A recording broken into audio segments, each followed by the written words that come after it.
बिस्मिल्लाहिर्रहमानिर्रहीम। अस्सलाम वालेकुम नाज़रीन। इंसान कुछ सोचता है लेकिन बेहतर मंसूबा साज अल्लाह पाक है। आप लोगों को मालूम होगा कि पाकिस्तान पर दबाव बढ़ता गया सऊदी अरब, यूएई और खलीजी रियासतों से कि इसराइल को तस्लीम किया जाए और ईरान के ख़िलाफ़ सऊदी अरब का साथ दिया जाए। तो ये सब कुछ तो ना हो सका और उसके बदले में फिर उन लोगों ने हमारे साथ जो कुछ करना था, यानी मईशत के लिहाज से, माशी लिहाज से जो दबाव बढ़ाना था वो उन्होंने कर दिया। यानी हाल ही में जो इमारात से 28 फरवरी को जो एलएनजी का कार्गो आना था उसको भी रोक लिया। किसी और मुल्क ने ऑफ़र दिया उनको थोड़े ज़्यादा पैसों की, तो उन्होंने हमारा कॉन्ट्रैक्ट ख़त्म कर दिया। यानी कि पाकिस्तान के लिए मुश्किलात बढ़ाने के लिए उन्होंने ये कारनामा भी सर अंजाम दिया। और इससे पहले सऊदी अरब को भी आपने देख लिया कि उन्होंने जो हमें उधार तेल देना था वो भी नहीं दिया, और जो पैसे हमें दिए थे वो भी मांगने लगे। आधे पैसे उन्होंने ले लिए, आधे अभी मांगने लगे थे। लेकिन हालात कुछ यूँ बदले हैं कि इंशाअल्लाह वो हमारे कदमों में आके गिरेंगे। ये सब कुछ अल्लाह की तरफ से होता है। खत्ते की सियासत ने बहुत बड़ी करवट ली है। तो अब बात करते हैं पहले इमारात की, कि इमारात की उस एनोक कंपनी ने वो कॉन्ट्रैक्ट हमारे साथ जब कैंसिल किया, और उनका भी यही तरीका था हमारे साथ, जिस तरह सऊदी अरब ने हमें कर्ज तेल देना था, इसी तरह गैस देना था, वो सब कुछ इसी तरह हो रहा था कि इमारात भी इसी तरह हमें देने लगा था। लेकिन अचानक सियासत में जो शिफ्ट आई सऊदीया की तरफ से, जो इसराइल को तस्लीम करने की वजह से, तो उन्होंने हमारे साथ एक किस्म की दुश्मनी शुरू की। और दुश्मनी वो क्या कर सकते हैं कि माशी लिहाज से हमें ख़राब किया जाए और हम उसके पैरों में बैठे रहें। लेकिन ऐसा अल्लाह ने नहीं किया। हम और ज़्यादा अब मज़बूत होने लगे हैं, और उसकी मैं कुछ वजूहात आपके सामने असबाब रखना चाहता हूँ कि वजह क्या हुई। तुर्की और पाकिस्तान के ताल्लुकात आपको मालूम है कितने मज़बूत है, और ये भी एक वजह है हमारे सऊदी अरब और खलीजी ममालिक से ताल्लुकात बिगड़ने की वजह।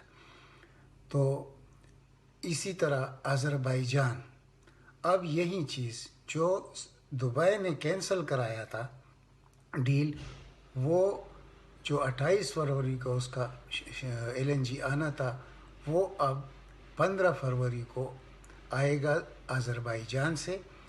और अज़रबैजान लंबे अरसे के कर्ज़ भी करेगा और कीमत भी कम होगी। और पाकिस्तान का वो बहुत बड़ा शुक्रगुज़ार है। आप लोगों को मालूम होगा कि जब वो अपनी आज़ादी का जश्न मना रहे थे तो उसमें 3 ममालिक के झंडे थे। पहला झंडा अज़रबैजान का अपना था, दूसरा तुर्की का, और तीसरा पाकिस्तान का अज़रबैजानियों के हाथों में। और यहाँ तक कि पाकिस्तान जिंदाबाद के नारे लगते रहे और वज़ीर आज़म इमरान ख़ान के नारे भी लगते रहे बाकू में, जो उनका कैपिटल है। तो अब कुछ तज्ज़िया करना पड़ेगा हमें खलीजी ममालिक का और अज़रबैजान का। तो अज़रबैजान इस वक्त पैदा करता है 9 लाख बैरल तेल योमिया, जो बहुत बड़ी तादाद है, और वो दुनिया को दे रहा है तेल। इसी तरह 25 बिलियन मक्का फुट वो गैस पैदा कर रहा है, जो दुनिया को सप्लाई कर रहा है। और अब से नहीं, तेल और गैस का ये सिलसिला उनका सदियों पुराना है। जब तुर्की से कुछ साइंसदान 18वीं सदी में उधर गए और वहाँ बाकू में जो उनका दारुल हुकूमत है, उसका जो पुराना किला है, उसके आसपास उन्होंने देख लिया कि 500 यानी तेल की कुएँ वहाँ से तेल निकाला जा रहा था। तो उस वक्त भी लोग हैरान हो गए कि अज़रबैजान इस फील्ड में कितना आगे है, और दुनिया के साथ जितनी रिफाइनरीज बन रही है उसमें भी वो हेल्प कर रहा है। अब आप लोगों को मालूम होगा कि हमने आर्मीनिया को कभी तस्लीम नहीं किया पाकिस्तान ने।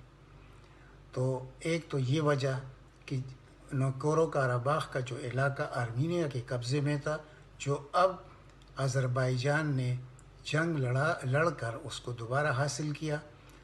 तो उस वजह से भी उनकी पाकिस्तान के लिए बहुत बड़ी नरम गोशा उनके दिलों में है। इसके साथ जब जंग शुरू हुआ तो पाकिस्तान ने जो जंगें जीती हैं अपने इलाके में, यानी कि जो जिसको आप सिविल वार भी कह सकते हैं, जो कबायली इलाकों में लड़ी गई, अफ़गानिस्तान में जो पहाड़ों का जो तजर्बा पाकिस्तानी फ़ौज का है, और शुमाली वज़ीरिस्तान जनूबी वज़ीरिस्तान में जो तजुर्बा इनको हासिल हो चुका है, तो अज़रबैजान भी इस किस्म का इलाका है। और ख़ुसूसन जहाँ जंग हुआ निकोरो काराबाग में, तो वो सब एक इस किस्म का इलाका है। तो हमारे अफवाज को वो तजर्बा बहुत ज़्यादा था, इसीलिए अफवाज पाकिस्तान ने उनको पहले से ट्रेन किया कि इस इलाके में आप कैसे फ़तह हासिल करेंगे। और दूसरी तरफ तुर्की ने उनका बहुत बड़ा इमदाद किया, ड्रोन दिए उनको, नई टेक्नोलॉजी उनको दी, और आखिरकार गलबा हासिल कर लिया आर्मीनिया पर अज़रबैजान ने। और इसमें दो ममालिक की शिरकत के बग़ैर ये नहीं हो सकता था, तुर्की और पाकिस्तान का। तो अब हम जब तक चाहें, यानी कि वो कर्ज़ ख्वाह वो हम 10 साल में अदा करें, 12 साल में अदा करें, कभी